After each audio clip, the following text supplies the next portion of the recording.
Inventory management system में मैं आप सबको खुशामदीद कहता हूँ। और अगर हम बात करें आज के लेक्चर की, तो आज जो है मज़ीद और चीज़ों को हम देखने वाले हैं।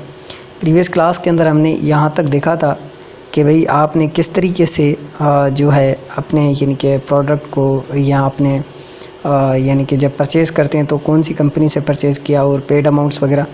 अब यहाँ पर कुछ चीज़ें रहती थी, वो सारी की सारी चीज़ें देखकर आज जो है मज़ीद और चीज़ों को हम जो है आगे बढ़ाएंगे। सबसे पहले तो ये है कि भाई अगर हम कंपनी यानी कि को क्लिक करें तो यहाँ पर कंपनी का प्रीवियस बैलेंस आना चाहिए कि कंपनी की तरफ हमारी तरफ कंपनी का कितना प्रीवियस बैलेंस रहता है।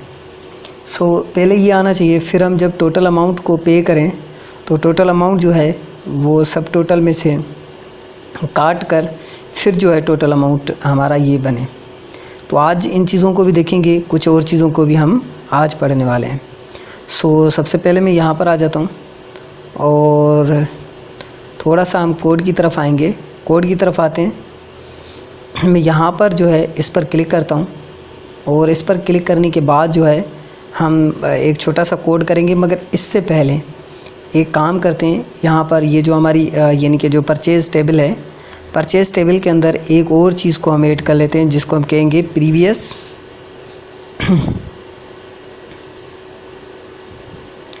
Previous balance. मतलब ये हमें पता होना चाहिए कि भाई हमारा प्रीवियस बैलेंस जो है वो कंपनी की तरफ कितना रहता है। ठीक है, ये हम यहाँ पर इसको सेव कर देंगे।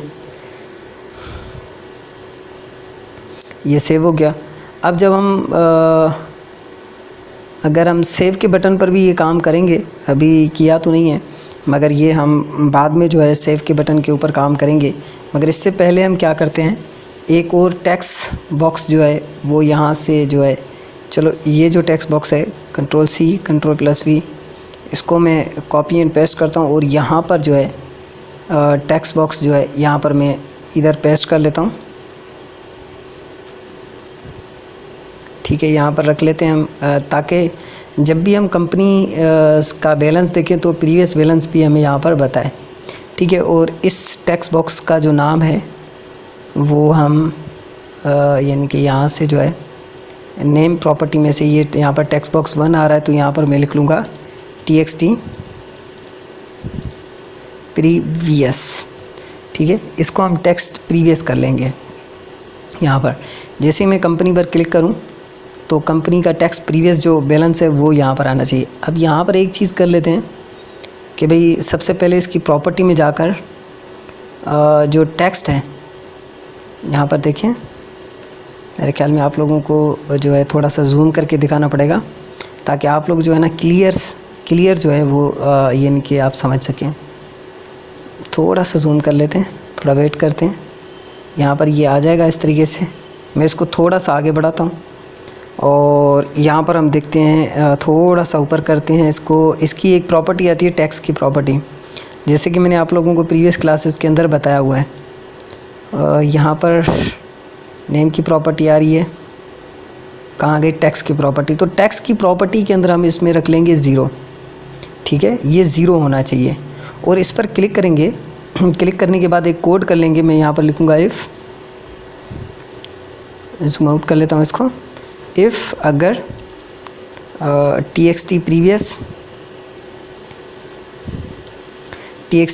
जो है डॉट टेक्स्ट, अगर उसकी टेक्स्ट जो है वो इक्वल है एम्प्टी के यानी कि खाली के, तो क्या कर दें txt प्रीवियस इसी नाम को मैं यहाँ से इस पूरे के पूरे एरिया को कॉपी करता हूँ Ctrl+C और यहाँ पर जहाँ पर ये मैंने ब्रैकेट्स लगाई हुई हैं इसके नीचे यहाँ पर आकर मैं लिख दूँगा इसको 0। ठीक है, अब इससे होगा क्या, इससे ये होगा कि अगर ये खाली होगी, ठीक है, यहाँ पर एक एरर आ रहा था तो उसको भी हम देख लेंगे कि भाई एरर कौन सा आ रहा है और इसको भी हम समझ लेंगे। यहाँ पर मैं इसको काट देता हूँ। काटने के बाद हम देखते हैं कि भाई हमारा यानी कि क्या एरर आ रहा है, यहाँ पर जस्ट इक्वल आएगा और यहाँ पर हम आ जाते हैं और दोबारा से एक बार चला कर देखते हैं और अब देखते हैं कि हमारा जो रिज़ल्ट है वो किस तरीके से यानी कि हमारे सामने आता है। अब देखो ठीक है, अब देखो यहाँ पर वैसे तो अगर मैं इसमें काटने की कोशिश भी करूँ तो वैसे भी नहीं कटता। अब इन केस कभी कभी ये होता है कि आपका ये जो ज़ीरो है ये जो है यहाँ पर ज़ीरो की जगह पर कुछ और आ जाता, या अभी तो मेरा ये इनविजिबल है, अगर ये मेरा विजिबल्ड होता, इनेबल्ड होता, तो यहाँ पर अगर हम इसको काट देते या कुछ भी करते तो ये मसला हो जाता। ठीक है, तो इसलिए मैंने क्या कर दिया, मैंने ये कर दिया कि भाई यहाँ पर जो अगर यहाँ पर अगर खाली इसको इस तरीके से समझते हैं कि मैं यहाँ पर ये जो कोड है ना, ये मैं पूरा का पूरा जो है कंट्रोल C करके कॉपी करता हूँ। कॉपी करने के बाद ये जो पेड अमाउंट है ना, यहाँ पर आकर मैं इसको पेस्ट कर लेता हूँ और ये TXT पेड यहाँ पर हम लिख लेंगे। अब मैं आपको इसमें समझाता हूँ। TXT पेड 1 और यहाँ पर भी हम कर लेते हैं TXT पेड 1। इसमें हम समझते हैं कि इसको लिखने का या इसको यहाँ पर ऐड करने का मकसद क्या था, ताकि आप लोग जो ना क्लियरली इस चीज़ को समझ सकें कि इसको मैंने यहाँ पर ऐड क्यों किया है। अब देखो यहाँ पर जो है थोड़ा सा हम वेट करेंगे। वेट करने के बाद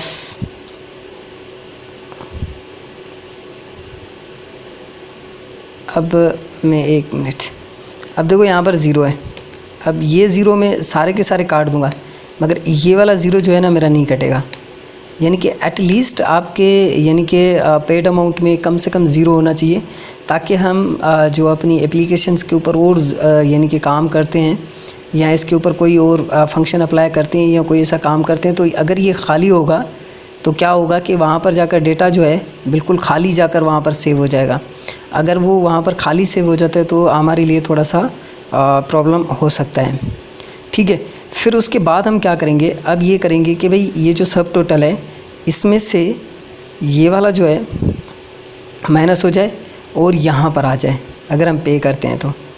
और दूसरा काम हम बाद में करेंगे, मगर यहाँ पर ये वाला काम कर लेते हैं। मैं यहाँ पर लिख लेता हूँ एल्स। ठीक है, इफ़ के बाद जो एल्स होती है, एल्स मैंने लगा दिया यहाँ पर। और यहाँ पर हम कर लेंगे सबसे पहले मैं लिख लेता हूँ यहाँ पर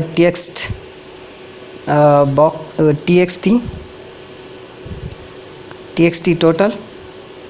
ठीक है, डॉट टेक्स्ट इक्वल टू, अब TXT टोटल के अंदर जो टेक्स्ट आ जाए वो आ जाए TXT paid 1 dot text minus हो जाए TXT सब टोटल से, सब टोटल डॉट टेक्स्ट जो है इससे ये माइनस हो जाए। यहाँ पर हम इस तरीके से कर लेंगे डॉट टेक्स्ट। ठीक है, अब यहाँ पर जो है सबसे पहले तो ये हमें एक एरर देगा। सॉरी, यहाँ पर अगर मैं इसको देखूँ तो सबसे पहले ये एरर देगा हमें। ठीक है, एरर क्या देगा, एरर ये देगा कि भाई यहाँ पर जो है इम्प्लिसिट नहीं होगा नंबर वाली वैल्यू जो है टेक्स्ट के अंदर। तो आपने क्या करना है, सबसे पहले ये वाली ब्रैकेट्स लगा देनी है।